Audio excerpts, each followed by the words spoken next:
Hello and welcome to the Fat Dad Fishing Show. My name is Rich Natoli, your regular host, and tonight I am going to be joined by George Bucci, and we're going to be talking about how to break down a new area that you're going to. Tis the season. Everyone's going to be traveling around for summer, going places with family and friends. Some places you don't even want to go, but you may be able to find some good fishing there. So we're going to go into that. This is going to be one of those episodes because of the time of year. What I've learned over the years is most of you are going to be listening on the podcast as opposed to watching it on the live stream. And that's great because this is a good topic for that, something to kick back and listen to on the way to your next destination. Before we jump into that topic, going to go through the sponsors. So we have Great Bay Outfitters. I have to say, anything kayak related, Radio Road in Tuckerton. I was actually there. I was on vacation in Brigantine, New Jersey, and we wanted a second kayak. So I went up there. Paul set me up with a native LTE. The thing is awesome. So I had my wife out there. My son went out fishing with me, hooked into, we had the regular flounder fishing and everything. Those stupid cow nose rays. Got one of those damn things. But yeah, the thing handled awesome. And so I got the indication that my wife and my son would both like me to get another kayak. So maybe we'll be heading back down there soon to pick up one of those from Paul. If you need anything, go by and check them out. Great Bay Outfitters. Then we have Quad State Tune. So if you have a Toyota truck, you're looking for a little bit better performance out of it. We talked before about how they gear hunt. So you're driving down the highway and it starts shifting gears for no particular reason.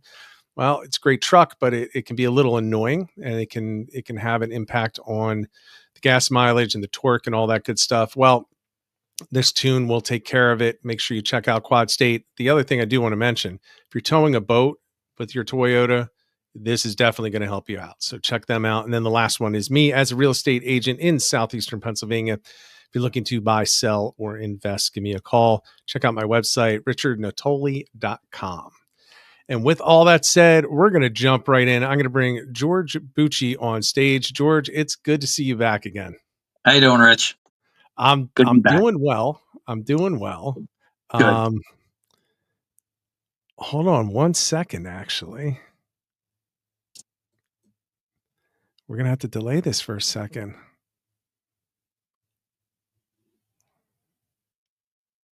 Let's see if there's anyone in the comments. It looks like we might have lost connection. Really?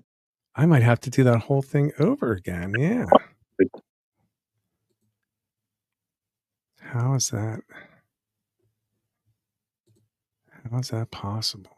Hold on one sec.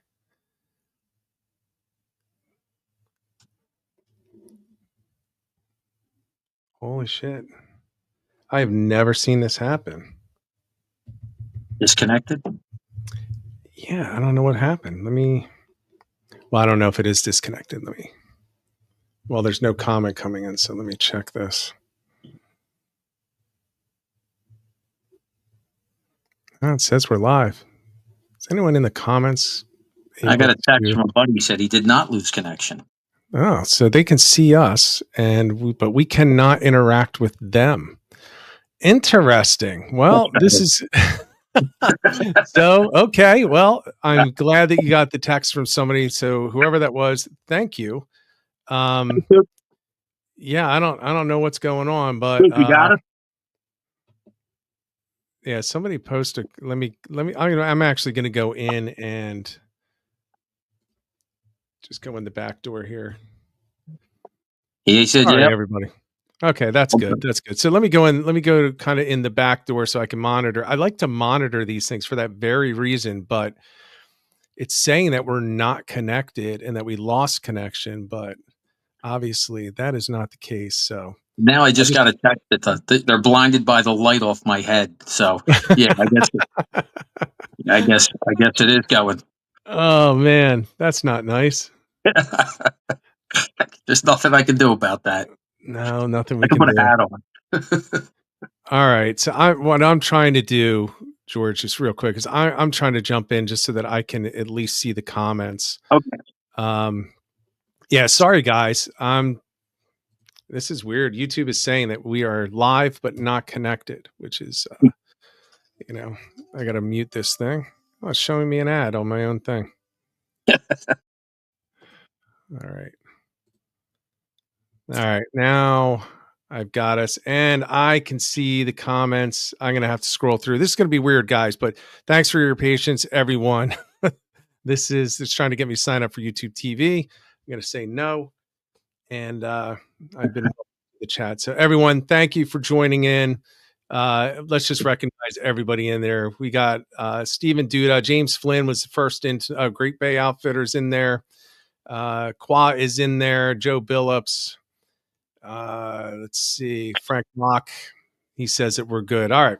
So I'm going to do my best to monitor the comments on a different screen, which unfortunately means that I'm going to have a glare off of my glasses now, but it is what it is. So anyway, so let's roll into this. So we're talking, like I said, 'tis the season for traveling. We're going places with the family. Some of us are going places we don't want to go. And I'll tell you, I'm not going to name the person because I know that this person's wife also watches this stream, was telling me last year, gave me a call before he went on vacation, said, Rich, I'm going this place I don't want to go. The fishing's going to suck. And well, why are you going? I'm like, what's wrong with you? And he said, because my wife said we're going and she's really excited. This is going to suck. I'm dreading. And it was a 2-week vacation. I said, all right, well, you got to do something about it. Great results when he came back. I mean, I was getting texts. I was like, oh my God, this is working out for you. This is great. I'm just sitting there on a sofa reading these texts and I'm getting picture after picture after picture. And part of it, I think, comes down to the prep and preparing and how to do it the right way, because Sure. you can really kill your trip before you go. And he almost killed his. So Yeah. why don't we jump into that? What's your first thought about, traveling to go to a new place that you've never fished before and being ready to be productive? When I want to do a trip, when I do a trip, it's like the feeling that I get is, if you remember, like when you were 17 and you got your driver's license, okay, and you took your first drive, whether it was just around the neighborhood or a bit of a distance, that feeling you get of like independence, and like it's like a whole new world has opened up to you, and that's the feeling I get every time that I go somewhere. It's like, you're seeing it for the first time. It's just like being, getting that driver's license. You get to Yeah. go. You're just by yourself and you go. So that's what I love about it. Anytime I go somewhere different, to fish, but I always do a lot of homework before I plan a trip, before I go. And usually, when I go somewhere, if I really like it, it usually becomes an annual thing. You let one place go and you grab Yeah. onto another place. So that's kind of how I've been doing it, probably for the last 20 years, 20 something years. Yeah. I grew up and I just fished Stone Harbor. That's where the house was, the family house. That's where the boat was. And, quite frankly, first of all, I'm absolutely, to this day, I'm absolutely in love with Stone Harbor. It is what I consider my place, right? That's where I want to be. I don't go anymore. I can't afford it. Not too many people can afford it. No, But the other thing was, my dad was a cop, bringing a family, of 6 down. So we're not going too many other places when you got a free house at the yeah, grandparents' house and a boat and, the whole family there. But my wife and I have started trying to go to different places. Part of it is that we're trying to figure out where, if we move to the coast, are we going to go. So we're going somewhere new every year, a different town in a different state. yeah, And I got to tell you, George, I seem to do better when I don't fish Stone Harbor, which I love, yeah, but I go somewhere new because I think I just approach it differently. I sure, mean, my yeah, best year ever on a kayak was a year where I determined I was not going to fish the same spots or areas twice until the end of August because I figured I'd run out. And that's yeah. exactly what happened. Wow, yeah, Yeah, that's so great. it was the approach. But what's all right, so let's say I say to you, all right, George, you're going to, well, have you ever fished Ocean City, Maryland? No, I have not. I Okay. have fished Maryland, different parts of Maryland. The way I approach it is, what species do I, mainly want to go after? Okay, just saying striped bass. Right? I love catching striped bass, so I want to go. I want to follow that migration.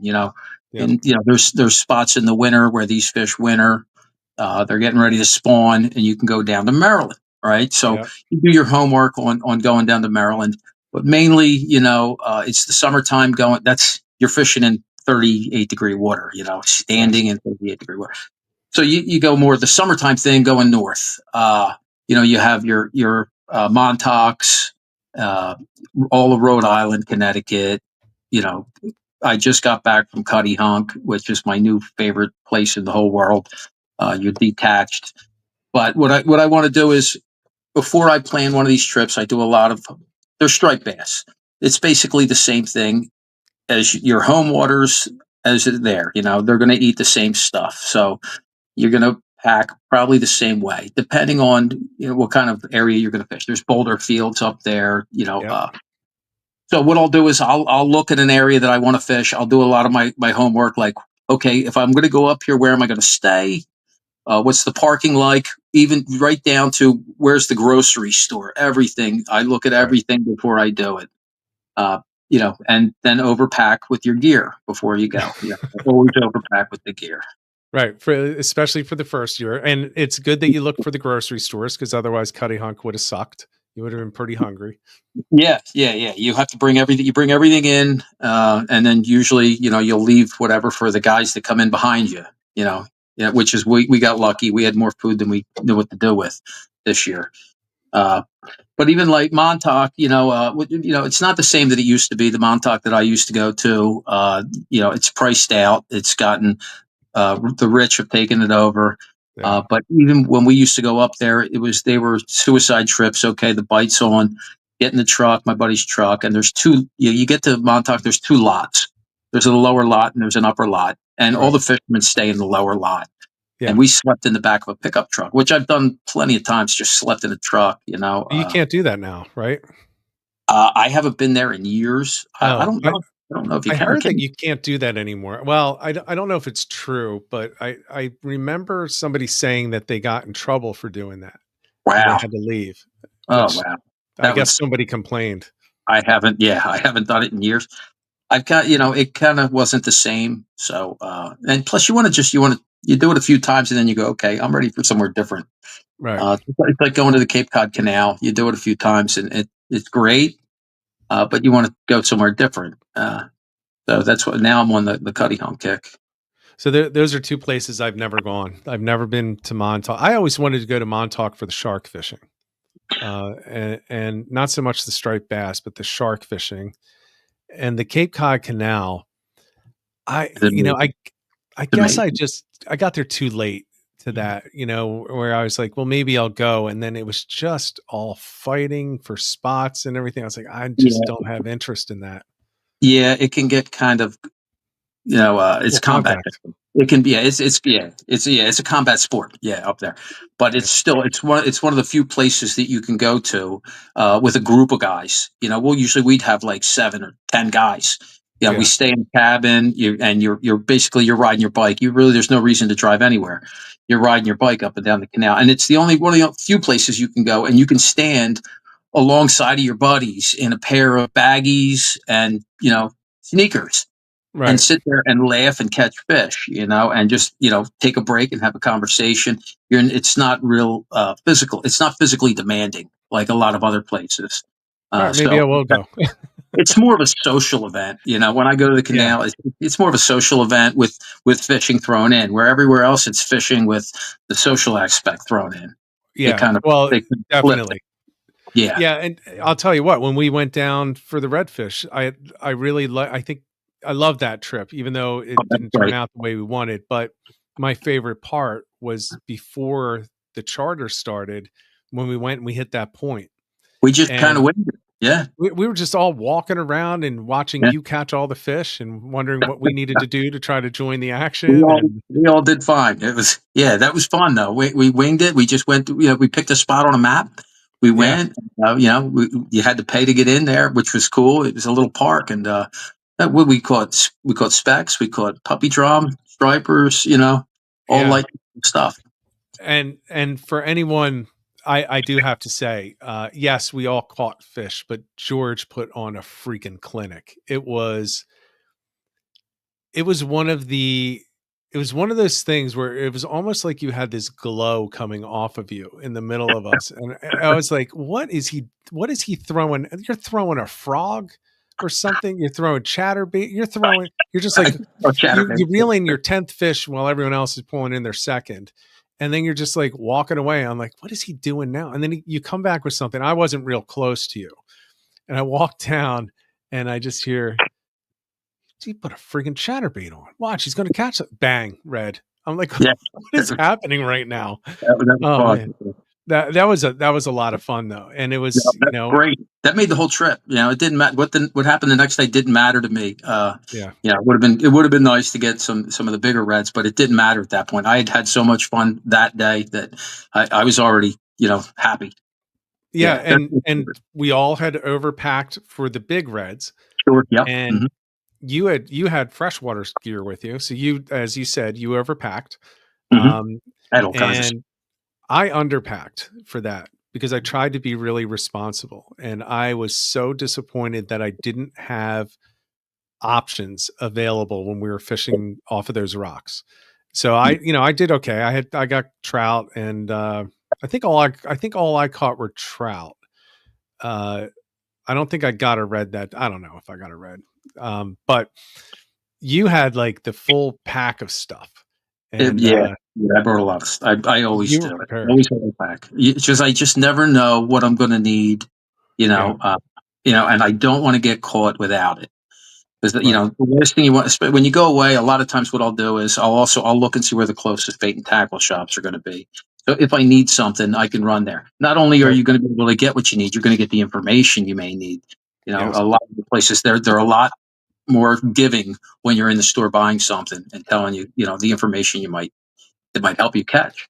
Yes, So, and we were fortunate. We had a local with us who mhm. said, "Yeah, these are some of the spots." And we didn't just go off to the park and go fishing. Like, we actually talked about it. All of Yeah, us got together, I guess it mhm, was the night before, and we yeah, were looking at the maps on our phones, and we were saying, based on, and this is where I want to get to.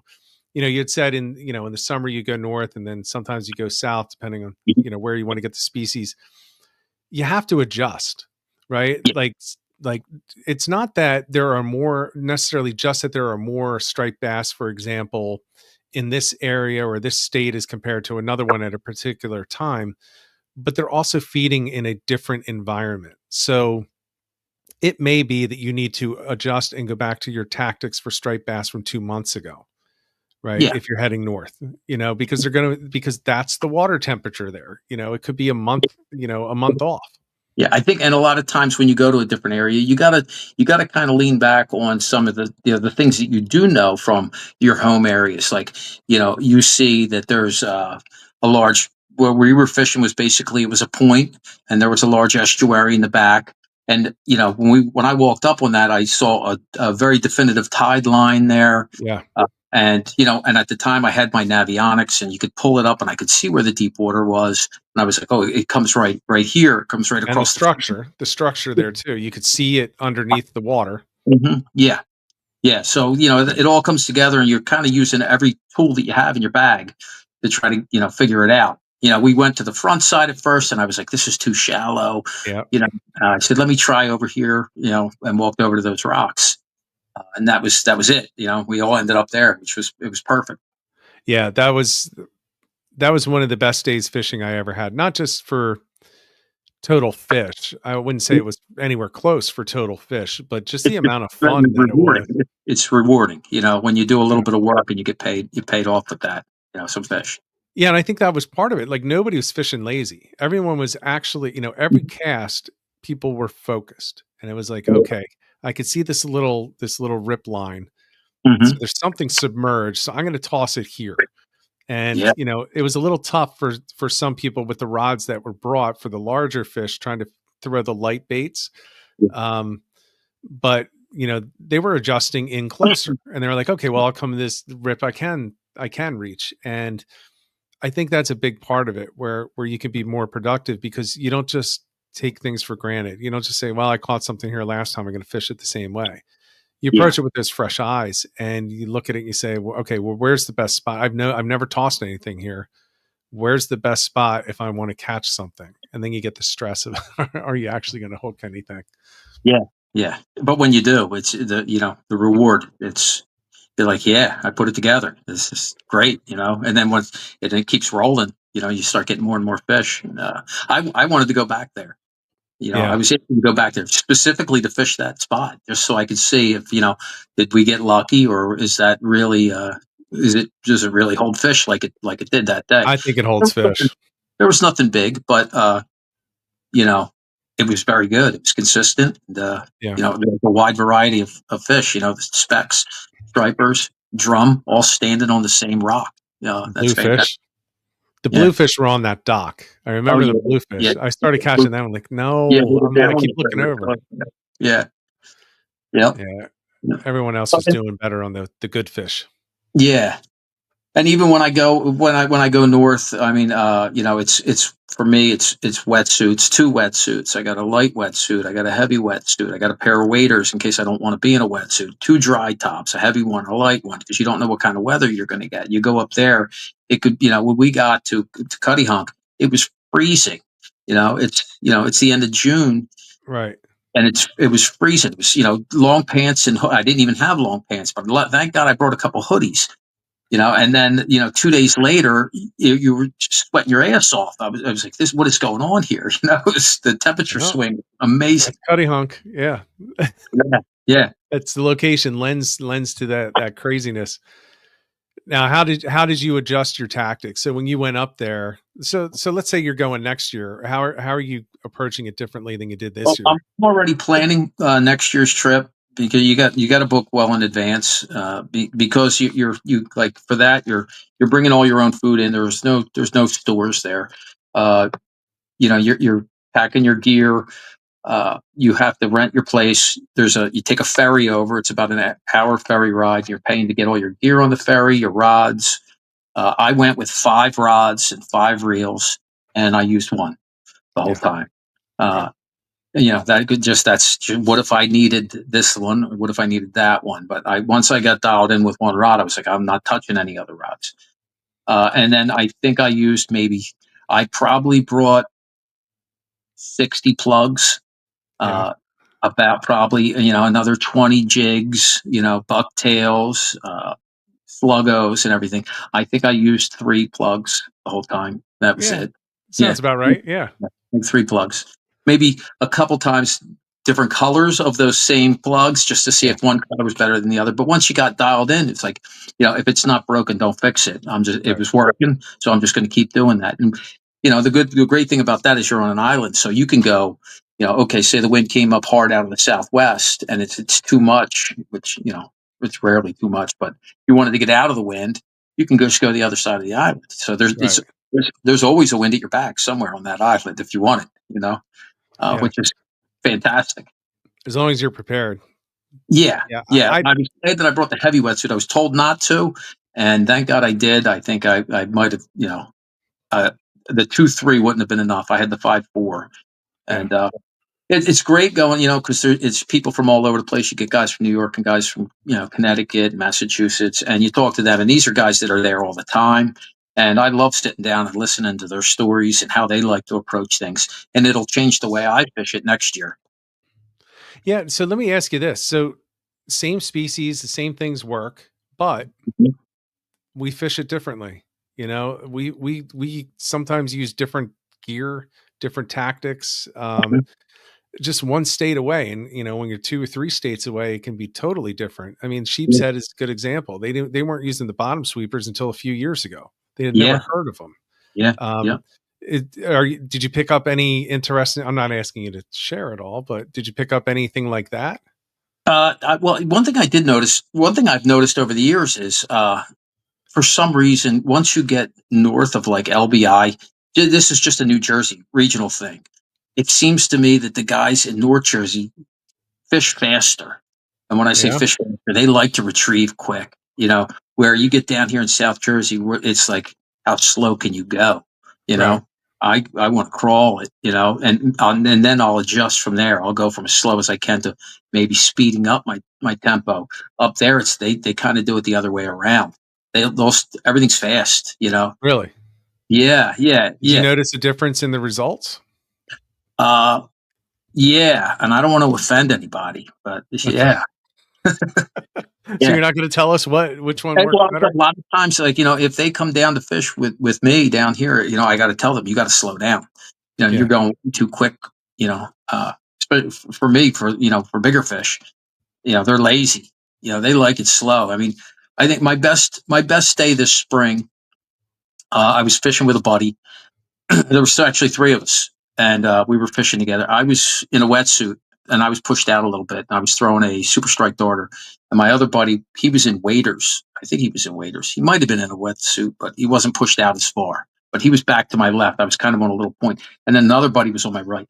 I was throwing this super strike darter, and I'd get the line tight, and I wasn't, and then as soon as it got tight, I wasn't even reeling it. I was just wiggling the rod tip, just wiggling it. And Yeah. I know that it wasn't swimming. I Right. know it was, and it was getting hit every time I did it. And these were all 40 to 50-inch fish. They were Yeah, all 'cause they big. don't wanna chase anything. Easy meal. No, they were just, my buddy on my left, CJ, he was getting fish. Uh, but my other buddy, and I'm not going to name him because he's listening right now.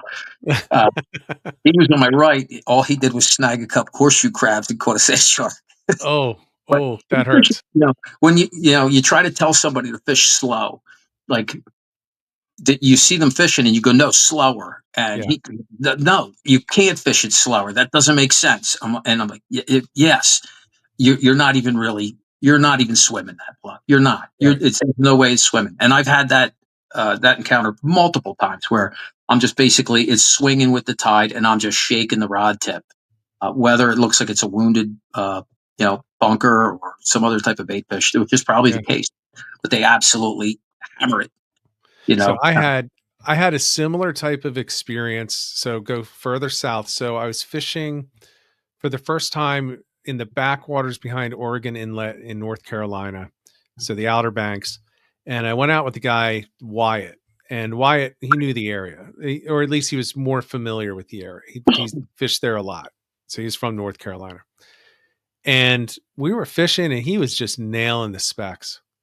I was like, what is going on? It's been like 2 hours. We are literally in kayaks within 3 feet of each other. We had beached the back of the kayaks. So the front was in about 3 feet of water. The back is beached. So we're like essentially anchored yeah, right next to each other, George. Literally hitting the same baits, same everything. I'm not getting anything. And I'm going slow. And I just turned on and like, why, what the hell is wrong with me? He says, do you really want to know? I was like, that's why I'm asking. And I'm wondering why you didn't tell me if you know. And he's like, well, I didn't know if you get offended or not. He's like, you need to slow down. yeah. I was like, I'm going real slow. And I was going like South Oh, Jersey slow. He painfully was slow. going like glacier. Yeah. Big I, boat yeah, I slow. think he was only bringing in the slack and letting the current. And as soon as I did that, I was nailing everything. And we Yeah, ended up just bailing these trout out of, these specks. yeah, They were only like 20 feet in front of us. yeah. We're just fishing a rip from the where a sound was emptying out to the main channel towards Oregon Inlet, and it's the exact same thing though. I thought I was going slow, Weak and I fish sir. They it's the same thing, man. I yeah mean, I am crawling it. And it's really difficult because sometimes you might be next to somebody that's doing that and they tell you to go slow. And maybe you sit there and you look at them and you're matching their speed. You're reeling the same speed. You're like, yeah I'm matching him. I'm matching him, and he's still catching fish. Well, you may have a different reel, and it may be yes a different gear ratio. So you have to know what's in your hand. You know, it looks like you're matching the speed. Your turnover rate is the same speed, but it's not the same retrieve rate. So right. you Or have if to know he could have your hit the speed. rip, he could have hit an eddy, and I didn't. So I got a faster current. There are a lot of things that can change that, but I It think doesn't. that's a big thing. Like you have to adjust and you have to be open to the adjustments and really, really aware because you can be sure. I was staring at Wyatt the whole time, like, what the hell is he doing that I'm not doing? Like, it's literally George, we literally had everything Mhm. the same except for the rod and the reel. We even had Yeah. the same pound test, the same length leader. Everything was identical. We were sharing the Z-mans. When I do it to people, when I do it to other people, I feel the frustration coming from Yeah. them.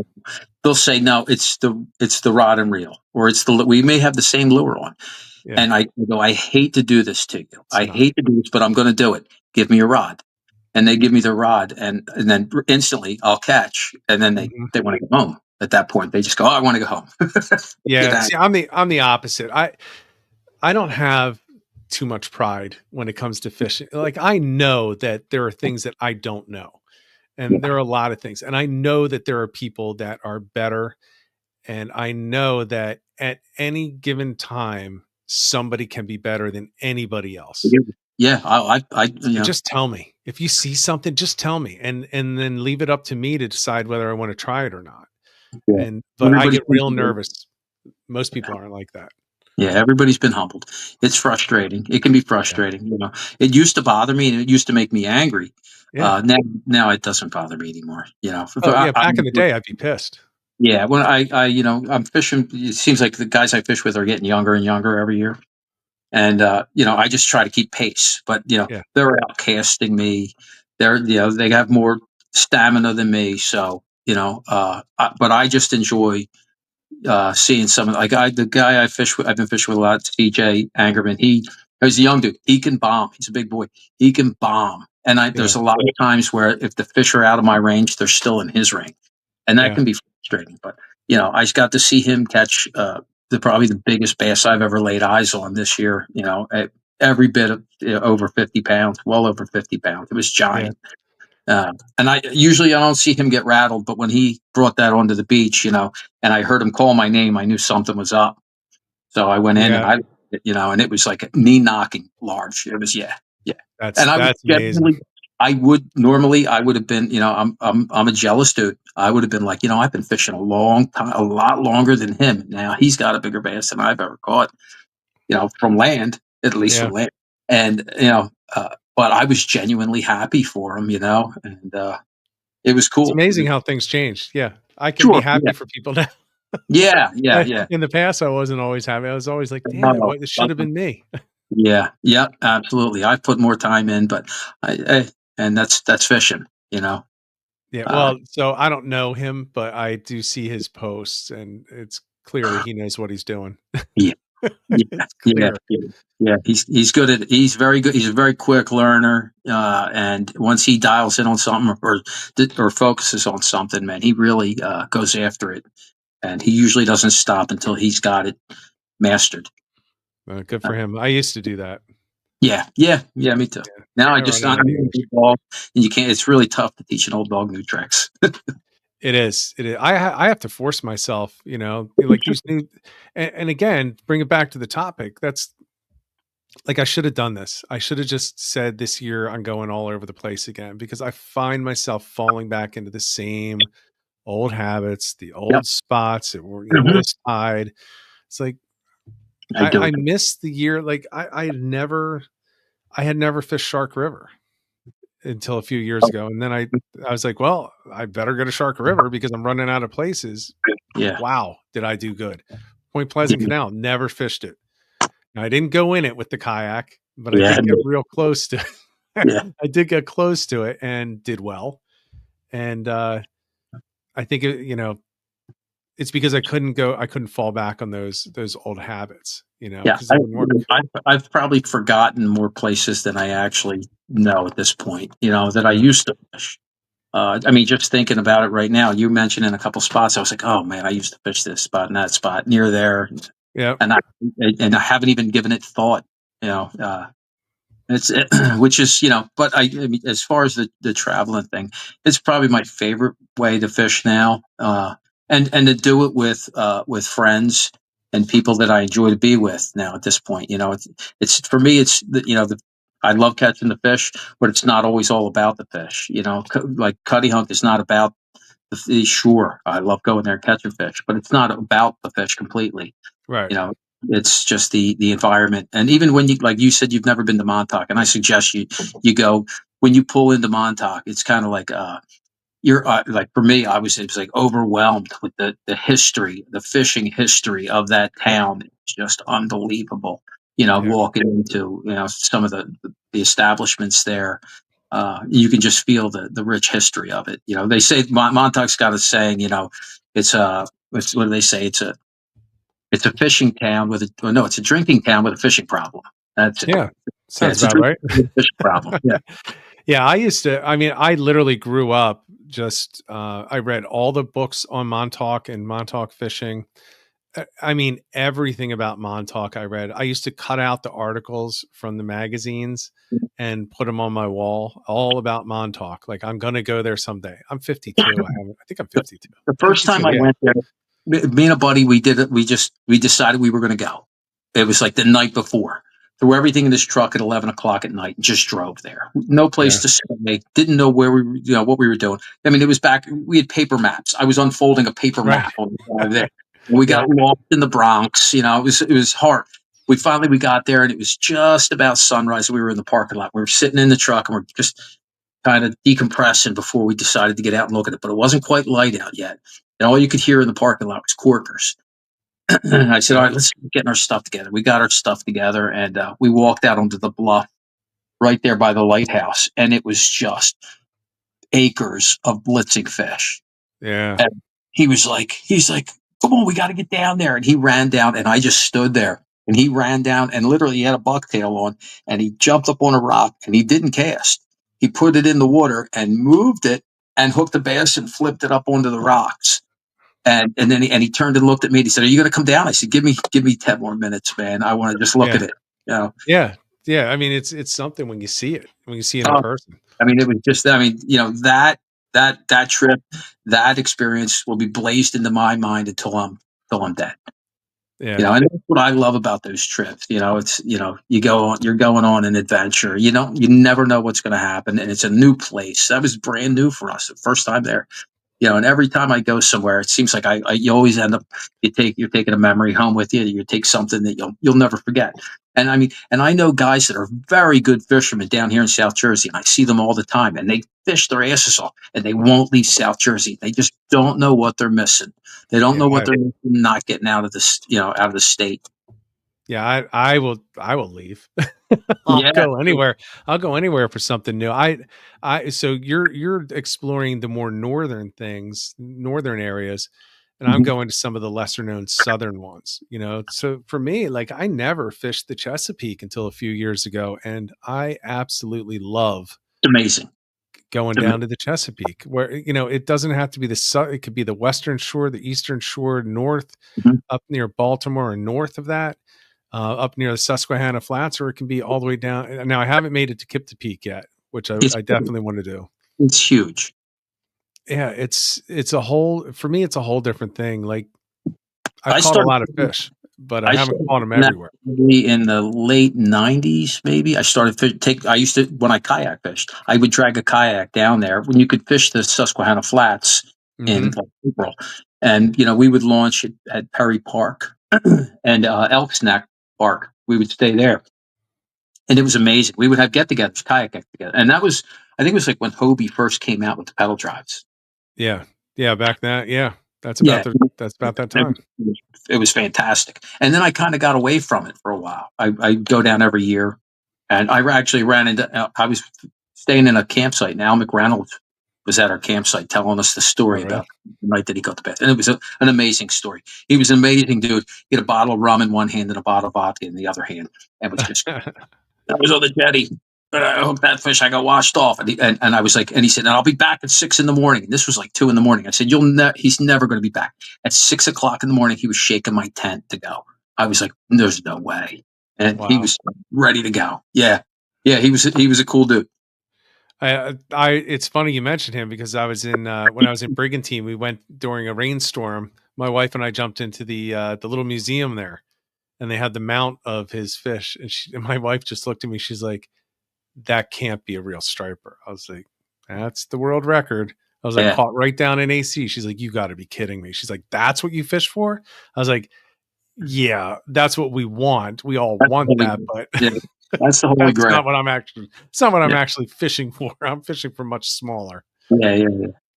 Yeah. That thing was massive though. And the story, I remember reading all those stories where people immediately were saying it wasn't true. And I was like, I don't see why this wouldn't be true. Like to me, the whole story was believable. I mean, it's the way that people fished. Yeah, Oh, I think anytime a fish like that is caught, somebody's going to throw shade to it. yeah, Uh, Out of jealousy or for whatever reason. So, do I choose to believe it, and that's all there is to it. So, whether it's true or not, I choose to believe it. So, yeah. I tend to believe people until they give me a reason not to. yeah. And everything I've ever heard is there's really no reason. I mean, the guy can tell a story, but I've never heard that anyone could disprove any of his, Well, a different fishery back then too, and that was Yeah, it was pretty common for fish at that time of year in September during the mullet run. We used to have an actual fall run, which we haven't seen in quite some time, like a September run of big bass like that. Those times are gone. yeah. I remember just even recently, it was like, all right, it's I shouldn't say recently, but it was okay. It's October. It's getting close, and it's going to Mhm. start. It's going to start on mischief night. Was it what everyone was saying? Mischief Yeah, night is when we hope it'll start. Now you kind of hope it starts by the end of by Thanksgiving. I have it pretty. The last 3 years have been pretty consistent with a schedule, and just I'll start with the furthest regions I can go in North Jersey, and I'll start the third week of October. Yeah, Uh, that's usually when those bigger fish are hitting like North Jersey, the Sandy Hook area. It's somewhere around in that third week of October. They're there. well, Could be give they or used to take. be down in the rips like in September. Yeah, sure. Yeah. Oh, yeah. I mean, many times out in the rips and around Halloween Yeah, in November. Now, I mean, the rips. You can go out in the rips now in a boat, and you'll pretty much have them to yourself. yeah. You know, You'll catch nothing. nobody fishes. I mean, well, there's fish there, but just nobody does it anymore.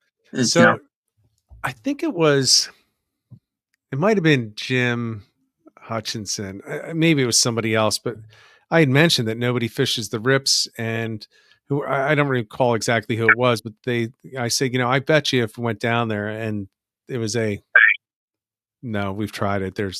It's not still hopping like it used to. no, there'll be fish there. I mean, I do have a buddy with a boat down in Cape May, and we were togging one day, and I think it was late November, and he was on his way out togging, but he wanted to check the rips, and he stopped, and he was just throwing paddle tails. I think he had 8 fish Yeah, over 3 inches, though. They were all big fish. I mean, it used to be you would go into the Delaware Bay to chunk, and you could start that any time. Like usually that was the first week of November, yeah, and those fish were every year. They were like clockwork. First week of November it started and went through to December, and that just vanished.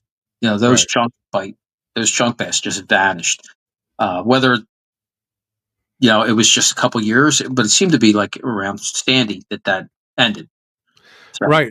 And as a matter of fact, up until Sandy, they would invade the backwaters of extreme, southern New Jersey, so Cape May County, and you could chunk the yeah, backwaters. So you just sure. find a hole that's 20 feet deep, and you would chunk clam back there typically, Yeah. um, which is where Fred Chunkin from. That's where he got his thing. But No bones.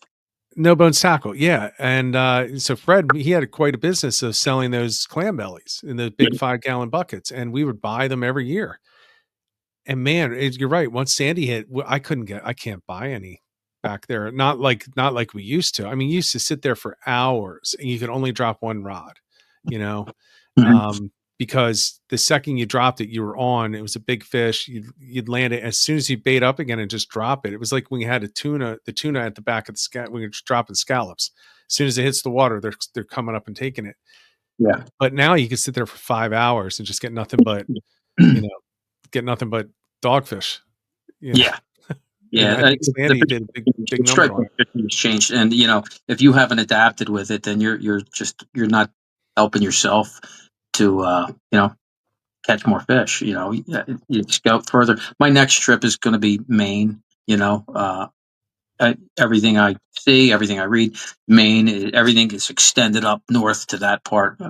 Fortunately, my wife wants to go to Maine, so it may Great be a place summer to go. trip. Yeah, it might be a summer trip next year up to Maine, and I'll just Summer.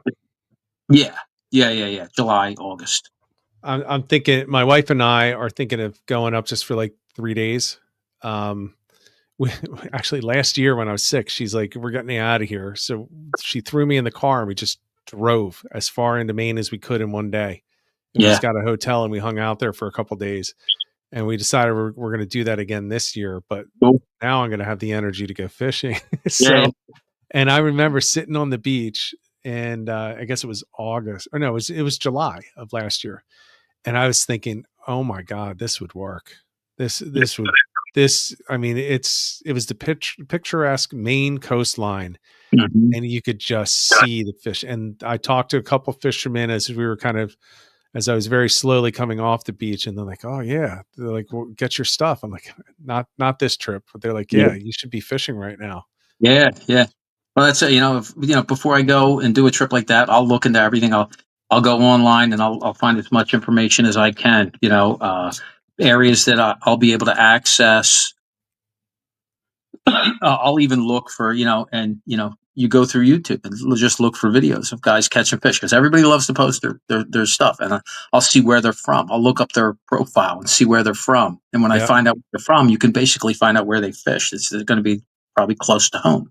right. So then you'll start looking in that area. And as you start looking at coastline, where there's public access, and then looking up how the fishing is in different times of year and then I'll just start putting a trip together like that, small steps.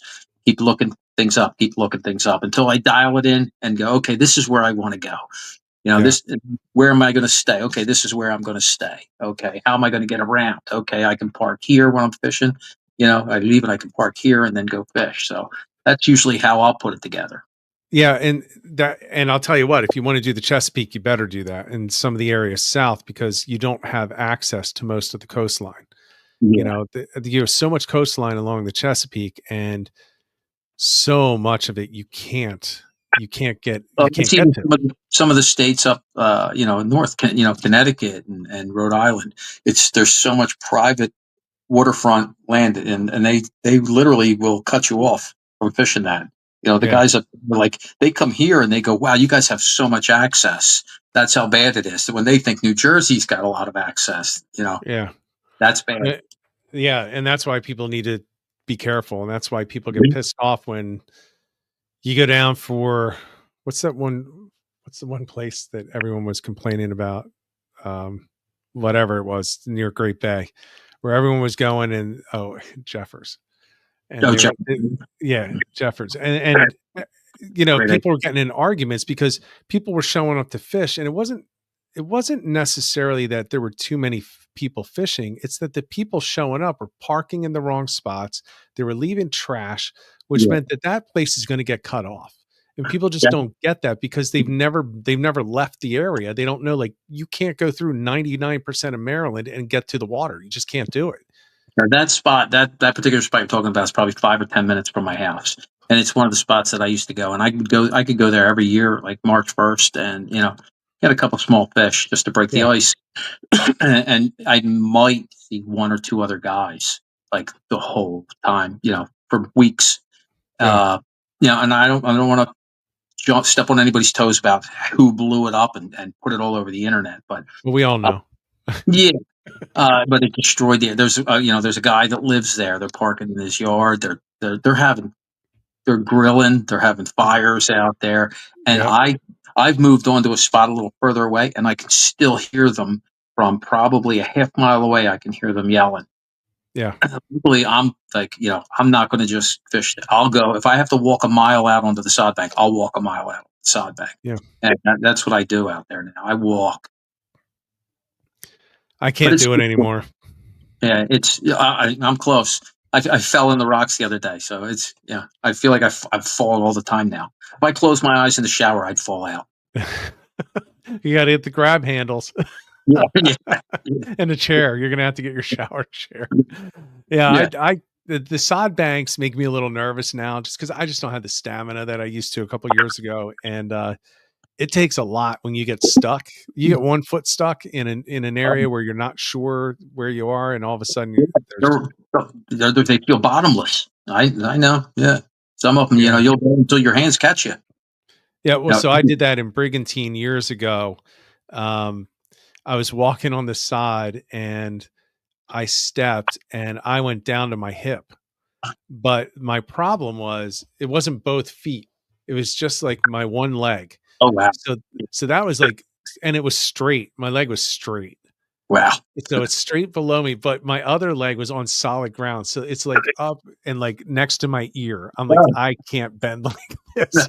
That sucked. And that was a little, had it been a different situation, that could have been pretty scary, being all alone. Now it was Brigantine. There were people that I could have yelled to for Yeah. help, but you don't want to yell for anyone there, No, you're like, no. I was fishing with a guy that he stepped in one of the. I was on the water's edge, and I heard him call my name. And when I turned around, he was gone. And oh, the weeds side were bank broke. 2 feet high. And I had to walk back there, and it was just his head and his hands. That was it. I had to pull him out. Yeah, he was completely down in this hole.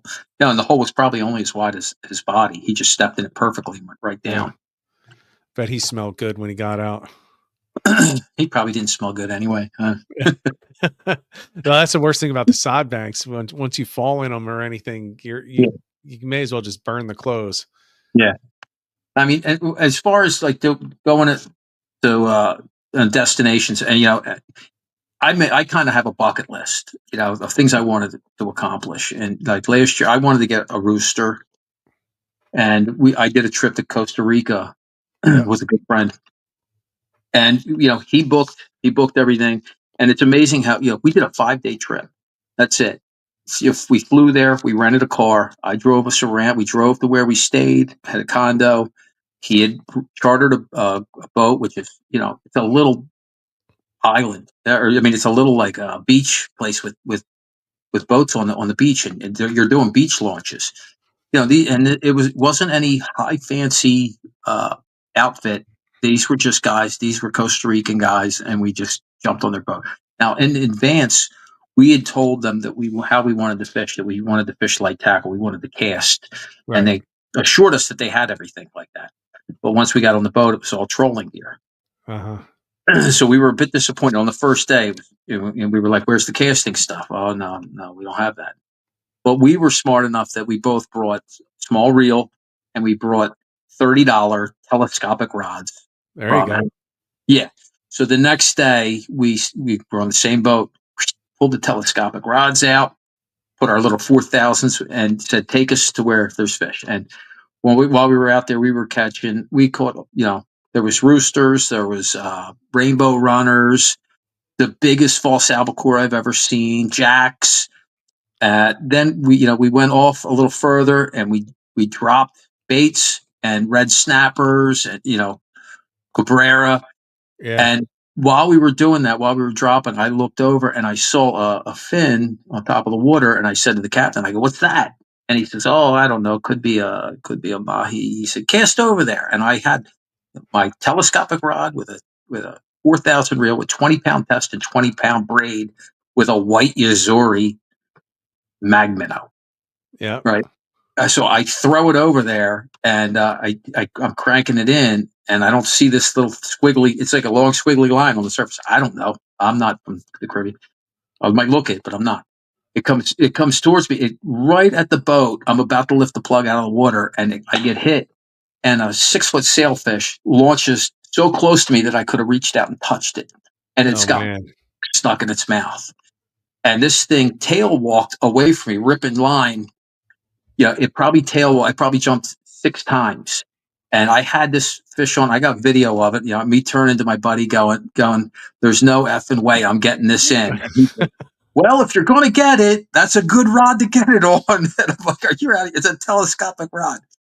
But I fought this thing probably for 20 minutes to a half an hour. It probably launched out of the water a dozen times before eventually that my 20-pound leader must have been stuck on the bill. And Right. we tried to chase it, and it rubbed and broke off. And I reeled up, and I put the rod down, and I sat down, and the captain said, "Aren't you going to tie back up?" And I go, "Nope, I'm done, I'm because it ain't done. going to get any better. Yeah. It's not going to get any better than that. That was the greatest thing I've ever seen in my life." I said, "I'm done. You can take me in now." Could you So imagine it? So did you save the rod? yeah, we still have the rods. Yeah, yeah. Are you going to use it Anybody? again? No, No, Yeah. no. Now I actually bought a travel tube, Okay. hard tube that I can carry rods with and put it in, as luggage. Put, actually fly it with me. That's the way I'll do it from now on because I don't want to get stuck again without quality stuff. Not Right. saying Yeah. the rod held up beautifully. If you see some of the pictures, the bend in the rod was fantastic, and it actually felt pretty good for a $30 telescopic rod. It was, I mean, I was happy. I was happy that we had rods. Right. Uh, But we, if you had a better rod, you might have landed it. I probably Maybe. not. And I think No? just with the 20 pound fluoro, sure. This That's thing true. directions. It went one way, it went under, and then it danced away, and then it came under the boat, and then danced the other. Then came to the surface and jumped again. Then came under the boat and went off the bow of the boat. And I kind of was running around the boat, and I got up there, and this thing was tail walking away from me still, and it must have been at some point I Oh yeah. wrapped that. And I mean, when you pulled it in, I don't even know how I had it on that long. It Just a looked bunch like of something. strings. The whole leader was just shredded. It looked like it had hair growing off it. I was like, oh Yeah. my god, that was 20 pound tested. It held up that long. But it was, that's a memory. That we basically flew back like the next day, but it was just if you're thinking of doing a trip like that, like I know guys, a lot of guys on their bucket list, roosters and stuff like that, man. You do a trip to Costa Rica. It's not expensive. You go, you fly into San Jose, you go, you can rent a car, you have it all planned out. You take a taxi, and it's cheap. There you take a taxi to your rental car to your place, and then you can just drive around and explore. You got to be careful where you're exploring over there, Right. but you know, uh, at nighttime, you got to be careful where you're at. But it's just like trips like that are amazing. Yeah. I'd love to do that again, and We maybe should some. do it again. Get Uh, Century to make you a real travel rod. you hear that, Mike? Get on it. Yeah. Could you imagine if he had a telescopic Century rod? He could have had a great advertisement. They need travel rods. I mean, the case that I have, I bought this. It's a Plano case. I think it extends to 96 inches. So Wow. most of the rods that are over 8 foot are going to be two-piece anyway. So I can fit I can probably fit a surf rod in there and a boat rod in there, and then just pack the reels with my luggage, which is what we did. We packed plugs and reels in our luggage. Yeah. Yeah, I travel when I travel by plane, I have one of those things, but I only use two-piece rods then, just so that I don't have to check a overly long Yeah, package. yeah, But I'm also, I'm talking Florida, North Carolina typically, so I can get away with a 7 foot, 7'6" light yeah, rod. I just typically bring something that I don't mind breaking because I just don't trust the airline. You know, yeah. you have to No, check them. yeah. Well, this is something I can check in, Yeah, and it locks, and it seems pretty durable. I think Plano makes them. yeah. I Plano makes some good ones too. Yeah, yeah, But that's what I have. It's sitting. I opened it yesterday and I realized I had a rod in there from 4 years ago. I yeah, was like, oh, that's where it is. Took yeah, it to Florida. yeah. Totally forgot. Um, so we're getting close to the end here. I do want to know. So you're definitely going to Cuddy Hunk next year. Yeah, we're doing it. We're going to be doing an advanced fishing. We're going to, as a team, we have a team of guys. We're all going to go there as a team next year, which will be neat. Fishing with guys, guys that on our advanced fishing team. Yeah, yeah. So where would you go if you weren't going to Cuddy Hunk and you had to go alone? Doing the solo trip. If I was just going to go like solo, I haven't been to Montauk in years. I would probably do something like Do that. that again? Yeah, yeah. Just to go, just because I haven't seen it in so long. I wouldn't mind doing that. Or even like I've never fished Block Island. I'd love to just check out Block Island. Yeah, I've never done Block Island. That's definitely on my list. Montauk is on there. Yeah, I think I feel like I know every rock in Montauk, and I've never been there, just because I've yeah, seen so many pictures and studied so many pictures. And there are certain rocks that I want to stand on someday. yeah. You want to go there and you want to stand at the lighthouse and you'll be able Yep. to point them all out. You'll know where Weakfish Rock is just from the stories you heard, and you'll know where Right. Falls Bar, and North Bar, and Shagwong. It's all pretty simple. Camp Hero. and ditch plains, all those spots. You know, deep, you go deep into the on the south side. It's really neat. There's more to it than you think than just a lighthouse. There's more Right. to it. Yeah. So I was told that the lighthouse is where you start, but that's not where the good fishermen end. Yeah, that sounds like a great advice.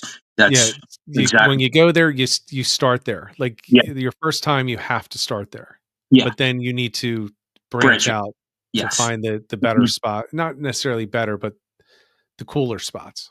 I fished it one night. I was fishing it with a couple buddies one night, and we were standing on False Bar, and there was three. It was three of us, and there was a couple of guys to my left, and they were obviously like locals, like they fished it a lot, and they were beating the hell out of fish every cast. They wouldn't turn their lights on their fish because they knew we weren't catching fish. Yeah. Finally, one of them hooked a fish, and he couldn't get it unhooked. It was dark. It was a dark night, so I slid over. As soon as he turned that light on, I saw a white super strike needle. And I went, white super strike needle. I got one, put it on, and I slid down my buddy, and I went, white super strike needle. And he went, white super strike needle. And instantly, we started catching fish. It was amazing. Yeah, yeah. I It's the couldn't. local knowledge. We were throwing needles, but we weren't throwing white needles, and that made the difference that night. It was like everything was white needles. That's why you always have to listen to locals. Yeah, I know. yeah, that's why I love, and like even the first time I went to the canal, I got there and I'd never fished it before. There was an older guy in the cabin next to me, and I walked over before we even started fishing and just talked to him, and he was a local guy, and he was like, "Oh yeah," he's like, "You're going to go here, go to Pult 246 in the morning," and he hands me a topwater plug, hands me an after hours junior blip pencil popper. And I said, okay, I'm going to do that. And I went there the next morning and caught my first few canal fish, and he wasn't there. And when I Uh-huh. went back, hey, I got fish. I go, where were you? And he goes, oh, I'm somewhere else. Uh-huh. Yeah, Yeah. I was in the real spot. I gave you the rookie spot. Oh yeah, I caught fish. Yeah, that's great. That's He'll, great. Yeah, I he'll help. haven't been to the canal either. He'll help you, but he'll help you to a point. He's not going to Yeah. give you his best, but he's going to give you something that helps. You gotta earn that. If you see him the next year, then maybe he'll give you the next spot, right? Yeah. Yeah. Oh, man. Well, I wanna thank you for coming on. It's a season that people a lot of people are traveling. I got a few messages like, "Oh, I'm not gonna be there for the live version of this because 'cause I'm traveling," and nobody wants to watch the Fat Dad Fishing Show with their family on the couch at the beach house, so totally Yeah. get it. If you're going away with the family, and you want to fish and you're going to be by the water. I did it this year. My wife wanted to go to Key West, and I said, "Well, I've never caught a tarpon. Yeah. I've only tried. I think maybe once or twice." I said, "I'm going to book a tarpon charter," and I did. I booked a tarpon charter, and I could have booked it for 4, 6, or 8 hours. So I went 8 hours to make sure I got it done, Yeah. and of course, it didn't get done. It I was did. gonna We say, fished. I missed that. Yeah, I did not get a tarpon. So these aren't all successful trips. Everywhere you go, it's not going to always be successful. It doesn't mean that I won't try again, and it doesn't mean that it's the captain's fault. It wasn't. The wind wasn't right. Things just you may plan. You can be the best planner in the world. You plan one of these trips, and you're still going to be you know uh, hoping that the weather cooperates, whether it's wind direction or the storms or anything. You just got Yeah. to cross your fingers with that, especially when you're doing like quick 3, 4 day trips. You're at the mercy of the weather all the time, but that doesn't mean that you don't plan it. Right, right. Well, I hope I one thing that I've gotten a lot of requests for is in the off season. So off season for this show, George, for you is the start of your striper season. So once we get into November, a bunch of people have said that they would like to see people come on and talk about their bucket list trips that they did this year Hmm. so that they can kind of because they're not hitting the water. Most people aren't out every day. Maybe they get out once a month, whereas they're out once a week now in the Hmm. winter or in the fall, winter, and spring. And they're like, this would just be a good way to kind of get ideas of what they could do and just kind of hear about some cool things that people did. So, um, yeah, I'm hoping that we'll go through some of the results of these trips and people will hear. You're going to hear a lot of things, like that redfish trip that we took. That was not productive when we were on the charter. It wasn't the dude's fault. I mean, we booked over 100 miles on that boat in that day. You see, and I thought it was very productive because I learned a lot that day just sitting talking to the captain and the mate. And I learned a lot, and I felt confident that I could go down there with a boat and do exactly what they did. I knew where they launched. I knew where to go. I knew everything about it. Yeah. Just one trip. I was notes. I was So did I. yeah. I knew exactly what to look for on the fish finder. I saw Yeah. exactly what they were doing, and I have a couple ideas of how I would do it And better. then I went earlier this year. I went down and fished with Geo in May, and he's awesome. Geo's awesome. He was our mate. Now he's a captain. He runs his Yep. own boat, and they fish it completely different in May than they did in July. So I got to see that aspect of it. So every time you do that, and I only caught one bull, one big red.